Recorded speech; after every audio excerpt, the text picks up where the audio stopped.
Udah pada makan belum? Belum. Kenapa belum pada makan? Oh iya, puasa ya.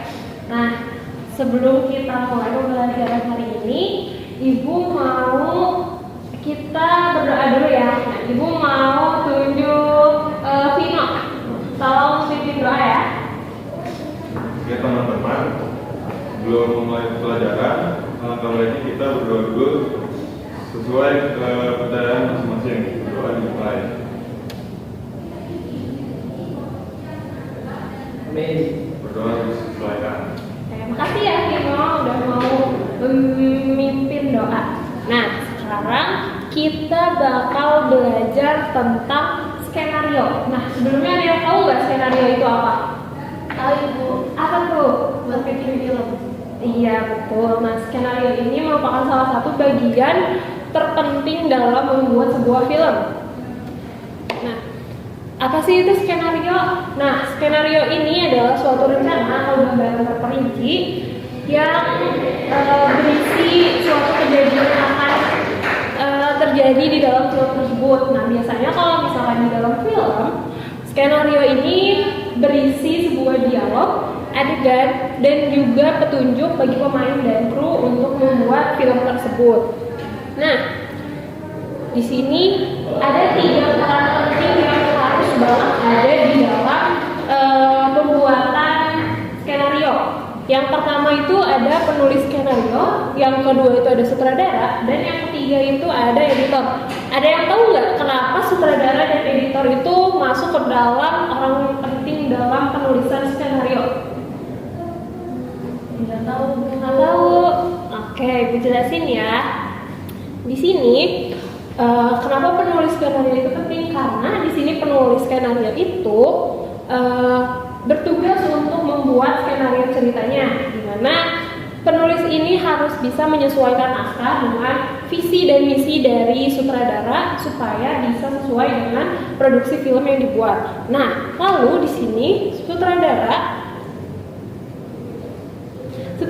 itu bertugas untuk memberikan arahan kepada penulis skenario agar nanti naskah yang dibuat itu bisa sesuai dengan visi dan visi dari si studio filmnya ini. Kemudian di sini sutradara juga bertugas untuk menentukan bagaimana setiap adegan-adegan yang ada dalam naskah tersebut dapat divisualisasikan dengan baik. Nah, lalu kenapa sih editor bisa masuk? Padahal kan editor itu ada di bagian akhir atau pasca produksi dari sebuah film.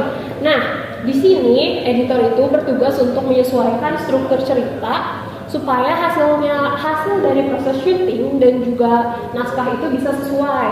Nah, terus di sini editor juga menjadi bagian yang menyunting dan juga menyusun adegan-adegan untuk bisa meningkatkan ritme dan alur dari cerita itu.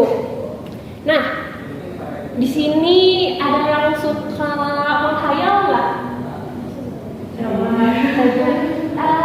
Safitri, kamu suka menghayal nggak? Suka Ibu. Suka menghayal apa biasanya? Ibu pengen jadi orang sukses. Oh betul. Ada yang suka nonton film atau baca buku nggak? Siapa? Tasya, suka nggak? Biasanya nonton atau baca apa? Nonton film biasanya. Biasanya film. Apa film yang paling kamu suka? Film Disney. Disney. Oh, oke. Nah, beberapa kegiatan yang tadi Ibu sebutin itu adalah beberapa contoh cara untuk kita mendapatkan ide dalam membuat cerita. Nah, ada beberapa kegiatan lain yang bisa membantu kita untuk mendapatkan ide cerita itu. Nah, yang pertama ada membaca buku atau menonton film. Yang kedua itu ada brainstorming ide dengan orang lain.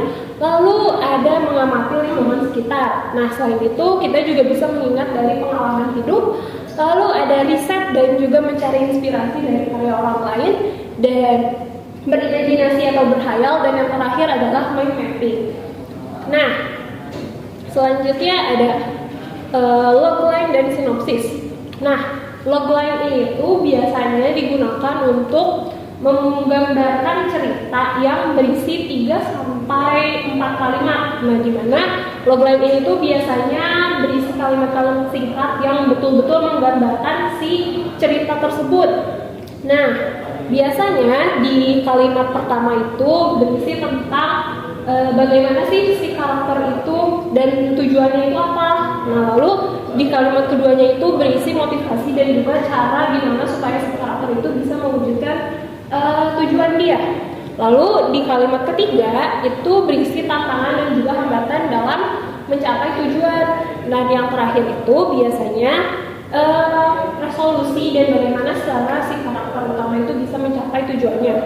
Nah, bedanya logline dengan sinopsis, kalau misalkan logline itu kan biasanya pendek ya, cuman berisi 3-4 kalimat.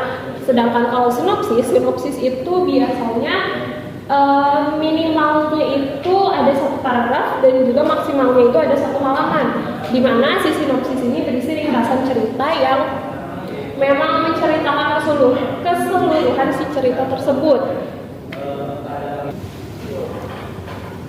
Nah, kalau dilihat di sini untuk premis di film Naruto itu ada sebuah tokoh ninja berkekuatan siluman rubah ekor 9 yang bercita-cita jadi pemimpin desa. Nah, dari sini kita udah bisa tahu karakternya itu apa dan tujuan dia diceritain itu apa. Aku mau coba tanya Andre, menurut kamu di premis ini tujuan dari si karakter bocah ninja itu apa? Jadi pemimpin. Ya, betul. Nah, dari sini kalian udah tahu kan ya premis itu apa dan gimana cara bikinnya. Oke, kita next ya. Nah, kalau sinopsis itu bentuknya kayak gini. Dia menceritakan keseluruhan cerita dari awal sampai akhir. Kita lanjut. Nah, di sini itu ada beberapa hal yang harus diperhatikan dalam membuat logline. Yang pertama itu ada menentukan karakter dan juga menentukan tujuan. Nah, untuk menentukan karakter utama ini kita perlu untuk mencari siapa dan seperti apa si karakter ini, apa yang dia sukai, apa yang dia takutin, dan juga apa yang bisa membuat dia sedih. Nah, untuk membuat tujuan ini biasanya tujuan dari sebuah cerita dibuat dengan sedikit rumit dan juga seringkali bertentangan dengan kepribadian si karakter. Nah, tujuan yang dibuat ini tuh harus menarik mungkin sehingga penonton tuh bisa langsung paham tujuan dari si karakter ini tuh apa, cuman dari lihat gambarnya. Nah, selanjutnya ada beberapa babak yang ada dan diperlukan dalam sebuah skenario. Nah, yang pertama itu ada babak pertama. Babak pertama itu adalah babak awal di mana berisi perkenalan dari si cerita tersebut. Nah, biasanya babak awal itu berisi eksposisi, perkenalan tokoh dan juga permasalahan di awal-awal. Lalu kemudian ada babak kedua atau tengah cerita di mana babak kedua ini tuh berisi masalah yang memuncak nih, di mana si karakter ini tuh mulai mencari solusi dan juga ada beberapa upaya-upaya kondisi kegagalan di mana dia gagal untuk mendapatkan tujuan dia. Dan yang terakhir ada babak ketiga yang artinya itu akhir cerita. Babak ketiga ini tuh berisi resolusi dan juga penyelesaian dari masalah-masalah yang telah dia alami. Oke, nah dari sini ada yang mau ditanyain nggak? Ada yang masih bingung atau kurang paham? Enggak, oke. Kalau kalian ada pertanyaan, itu yang tanya ya. Tino, coba kamu simpulkan apa presentasi apa hasil dari materi ini tadi? Jadi susahnya yang kamu ingat. Jadi skenario itu adalah awal dari pembuatan film, jadi praproduksinya. Nah, tuh. Nah, terus aku mau tanya seperti ini. Tadi itu ada 3 buah karakter, ada 3 buah peran yang penting banget dalam pembuatan sebuah skenario. Nah, aja tuh. Yang pertama tuh menulis skenario-nya. Ya, terus? Yang kedua itu sutradara. Ya. Yang ketiga itu editornya. Bu. Oke, pintar. Berarti Ibu simpulkan kalian semua sudah menyimak materi Ibu dengan sangat baik ya. Oke, karena materi Ibu cukup sampai di sini, sebelum menutup kelas, alangkah baiknya kita berdoa terlebih dahulu. Berdoa dipersilakan.